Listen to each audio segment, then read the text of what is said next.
नमस्कार, आप सभी का स्वागत है। एक बार मैं बताना चाहूंगी, ये जो हमारी फ्रेजल वर्ब की वीडियो चल रही है, आज 9th वीडियो है and I am very excited for it. हमारा ये जो 10 दिन 10 शो था, इससे ना लर्नर्स ने बहुत कुछ सीखा, स्पेशली फ्रेजल वर्ब्स में। क्लियर है ना बात, जो वो लोग गलत करते थे। तो हमारा ये वीडियो में बड़ा बड़ा लिख के बताना चाहूंगी, आज 9th वीडियो है, मतलब इसके अलावा सिर्फ एक वीडियो और बचा है, फिर हमारी ये सीरीज कंप्लीट, यानी कि फ्रेजल वर्ब की टेंशन खत्म। क्लियर है?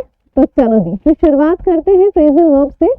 तो टेलीग्राम को जरूर ज्वाइन रखिएगा। प्रैक्टिस शीट, आने वाले नए पेपर के पैटर्न, सब कुछ मैं शेयर करती रहती हूँ जैसे ही मुझे कुछ भी मिलता है। ठीक, तो ये जरूर सब लोग देखेंगे।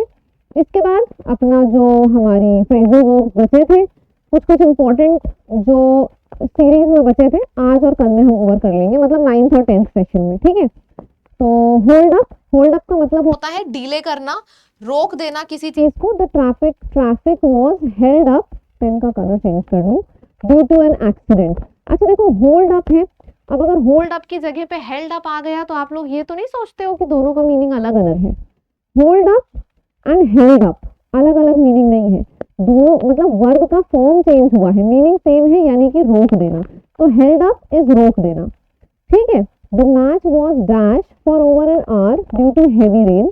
बहुत तेज पानी बरस रहा था, इसीलिए मैच को थोड़ी देर के लिए रोक दिया गया, मतलब होल्ड कर दिया गया थोड़ी देर के लिए। कॉल ऑफ का मतलब होता है कैंसिल, एंड पुट अवे का मतलब होता है किसी चीज को टू स्टोर समथिंग असाइड,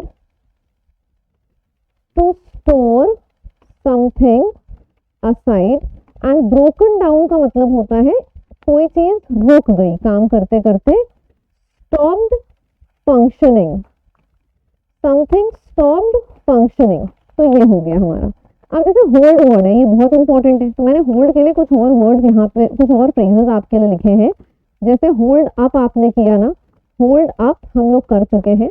इसके साथ ही साथ होल्ड ऑन भी आता है, इंपॉर्टेंट है। होल्ड बैक भी आता है, don't hold back don't hold back your love, don't hold back your nostalgia feeling। तो मतलब छिपाना, जब किसी चीज को छिपाने की बात होती है। होल्ड ऑन का मतलब होता है होल्ड ऑन प्लीज मेरा वेट करो, तो वेट करना इसको बोलते हैं। ठीक है, ये सारे बहुत ज्यादा इंपॉर्टेंट है, देख लो सब लोग। Hold up, hold on, hold back. Hold out भी अच्छा एक होता है, होल्ड आउट।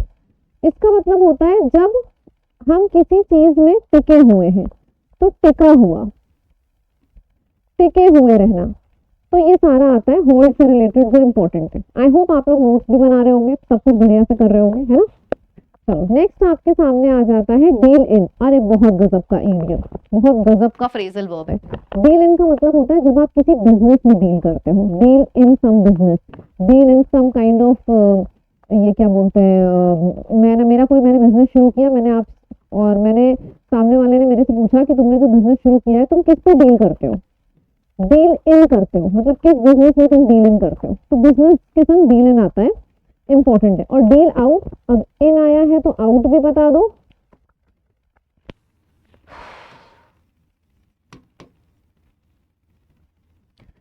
डिस्ट्रीब्यूट करना, डिस्ट्रीब्यूट करना। जैसे टीचर एग्जामिनेशन हॉल में गई and she dealt out the question paper to the students, मतलब उसने क्वेश्चन पेपर स्टूडेंट्स में डिस्ट्रीब्यूट किए। So dealt out the question paper, dealt out and dealt in दोनों हो गया है। What type of products does the company deal in. Deal at का भी मतलब होता है किसी चीज को बेचना या किसी चीज पे सौदा करना, ये भी बिजनेस से ही रिलेटेड वर्ड है। डील विद का मतलब होता है हैंडलिंग अ सिचुएशन, या फिर आप बोल सकते हो managing a situation. Deal on का मतलब होता है किसी चीज पे अग्री करना या नेगोशिएट करना, ये होता है किसी चीज पे अग्री करना या नेगोशिएट करना। ठीक है, तो हमने क्या क्या देखा, डील इन, डील इन का मतलब होता है किसी बिजनेस में डील करना, एंड डील आउट, आउट मतलब पेपर डिस्ट्रीब्यूट, किसी भी चीज को डिस्ट्रीब्यूट करना, डील एट बेचना, डील विद जैसे डीलर विद होता है मैनेज करना, डील विद भी मैनेज करने से ही रिलेटेड है, डील ऑन अग्री करना। अगेन नेक्स्ट फ्रेज आपके सामने आ जाता है, next phrasal verb show up easily है। शो अप कहीं पे उपस्थित होना, तो कहीं पे दिखे हो मतलब शो अप हुए हो, सिंपल है। शो अप मतलब कहीं दिखना, अपीयर करना, या फिर मैंने आपसे बोला you didn't show up in the party, मतलब कि तुम पार्टी में आए ही नहीं, दिखे ही नहीं, पहुंचे ही नहीं, अराइव ही नहीं हुए। तो ये सारे अलग अलग तरीके से शो अप यूज होता है। मैंने एग्जाम्पल्स भी लिखे हैं ताकि आप यहाँ से भी चीजों को सीखो। She didn't show up for the meeting, वो मीटिंग में दिखी ही नहीं। She waited for an hour but the cab never showed up, 1 घंटे उसने इंतजार किया लेकिन कैब दिखी ही नहीं। His careless work really showed up in the final project, जो उसका केयरलेस एटीट्यूड था वो फाइनल जो प्रोजेक्ट था तो फाइनल प्रोजेक्ट में दिखा कि वो कितना केयरलेस था। ठीक है जी, अब आपके सामने एक नया क्वेश्चन आ रहा है, इस क्वेश्चन को करिए। He waited for an hour but the technician never दिखा, नेवर दिखा ही नहीं मतलब never showed up. Show off करने का मतलब होता है किसी चीज का दिखावा करना, है ना। ठीक है भैया, आपके पास सोना है, आपके पास हीरा है, पहनो आराम से घूमो, कौन मना कर रहा है, लेकिन आप सामने वाले को दिखा रहे हो तुम्हारे पास चांदी है, मेरे पास तो सोना है, मेरे पास तो हीरा है, तो दैट इज शो ऑफ करना। ठीक है, बहुत कॉमन फ्रेज है, पता ही होगा आपको।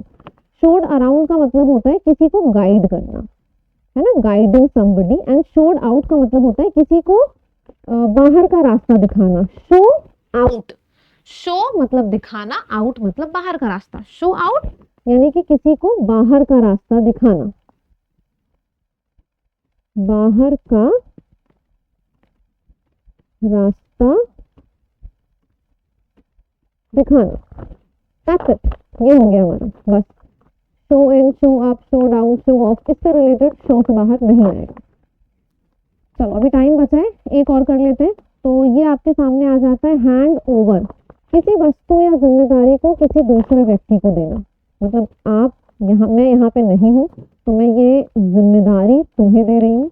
सपोज मैं 2 दिन के लिए नहीं हूँ तो मैंने अपनी क्लासेस की जिम्मेदारी किसी और टीचर को दे दी, मतलब I am handing over the responsibility, जिम्मेदारी किसी को देना। Manager handed over all the documents, suspect was handed over to the police. ठीक है, आप हैंड ओवर कर रहे हो, दे रहे हो। The officer was asked to dash the document, officer was asked to dash the document, hand over the document. अच्छा, आउट वर्ड से रिलेटेड अभी हमने बहुत से किए हैं, give out, deal out and ये हैंड आउट, सबका एक ही मतलब होता है डिस्ट्रीब्यूट करना।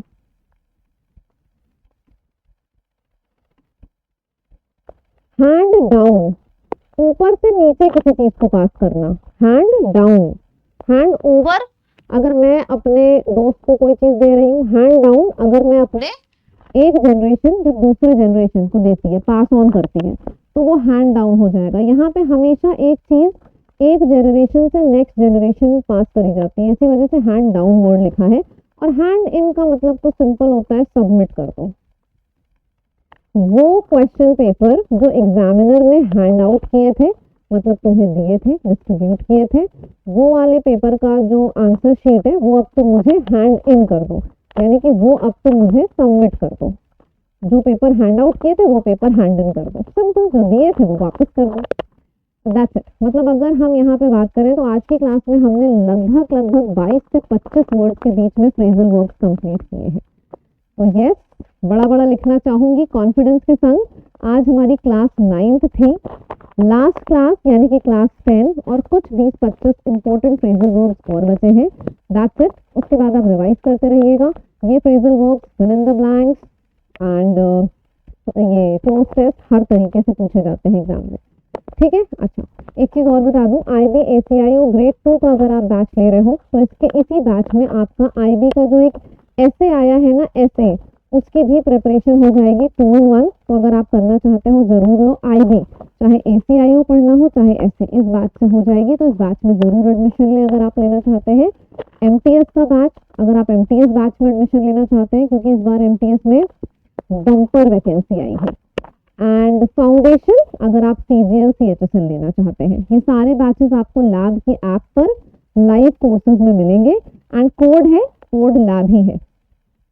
ऐप का नाम भी लैब है, डिस्काउंट कोड भी लैब है। आप जितने भी लोगों को एडमिशन लेना है आप यहाँ पे ले लो।